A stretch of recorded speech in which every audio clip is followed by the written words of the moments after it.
Hai, ASN ASN Muda. Muda. Perkenalkan, saya Gatot dan rekan saya Aulia. Dari Kementerian Koordinator Bidang Pembangunan Manusia dan Kebudayaan. Hari ini, kita berdua akan membahas tentang analisis isu kontemporer sebagai bagian dari Agenda 1 Latsar CPNS 2021. Nah, isu kontemporer yang akan kita bahas adalah tentang hoax atau berita bohong atau disinformasi. Namun, sebelum itu, yang kita lakukan, kita lihat terlebih dahulu cuplikan video tentang hoax dari narasi newsroom berikut ini.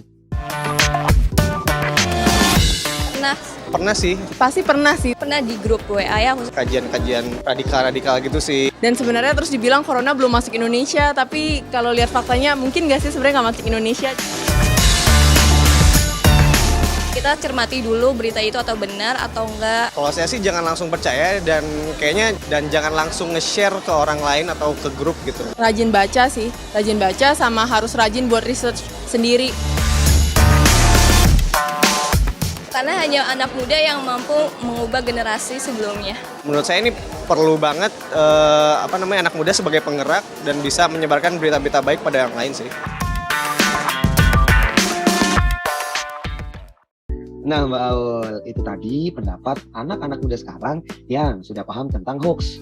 Penting banget buat kita melawan hoax karena hoax itu adalah sumber provokasi dan berlanjut akan dapat mengancam kedaulatan NKRI melalui perpecahan dan terorisme. Waduh, berarti bahaya banget ya ternyata hoax itu. Nah, ternyata hoax juga berdampak pada beberapa aspek. Nih, Mas Gatot yang pertama ya. Hoax itu menurunkan minat baca. Karena apa? Kita tuh sering terburu-buru untuk sharing sesuatu karena terpancing dengan judul yang provokatif, tapi kita nggak baca dulu secara keseluruhan. Oh, jadi gitu. Nah, tapi ini yang kedua juga ada nih, yaitu hoax bisa meningkatkan kecemasan karena berita hoax cenderung berisi tentang bahaya atau ancaman terhadap suatu hal. Hal ini tentunya berbahaya juga bagi kesehatan mental masyarakat. Oke, nah terus yang ketiga, hoax itu juga bisa menciptakan masyarakat yang impulsif. Kenapa? Karena kita lebih sering ikut-ikutan tren tanpa kita tahu apa maksudnya.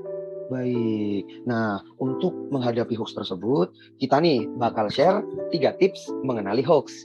Yaitu yang pertama, waspada dengan judul provokatif. Contohnya, isu tentang vaksin COVID yang mengandung magnet. Atau vaksin COVID yang dapat menyebabkan kanker serviks. Nah, di situ dari judul udah kelihatan bahwa kita bisa tahu kalau berita tersebut memiliki kesan yang menakut-nakuti. Aduh, ada-ada aja ya, vaksin COVID bisa menyebabkan kanker serviks dan mengandung magnet. Terus ya, yang kedua, kita juga bisa mencermati alamat situs sumber berita tersebut. Nah, biasanya situs bodong atau situs pembohong, itu cirinya nggak terkenal. Terus isi webnya kebanyakan berita-berita provokatif yang sumbernya nggak jelas. Dan terkesan subjektif atau mengarah pada suatu kelompok tertentu. Nah, faktanya Mas Gatot, Kemenkominfo mencatat ada lebih dari 3.000 situs penyebar hoax. Oh, lebih dari 3.000 ya Mbak Ol ya? Benar, banyak banget ya kan? Nah, kemudian di sini ada tips yang ketiga, yaitu mengecek keabsahan berita.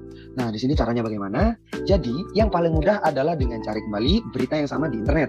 Jika ada kesimpang siuran berita, kemungkinan besar berita itu adalah hoax. Jadi, stop share-nya di kamu aja ya. Nah, benar banget. Itu tadi sedikit pembahasan tentang hoax. Semoga bermanfaat ya. Nah, sebagai ASN muda, calon pemimpin bangsa, yuk kita jaga generasi kita dari bahaya hoax agar Indonesia cerdas, Indonesia jaya. Sampai jumpa di video selanjutnya. Terima kasih.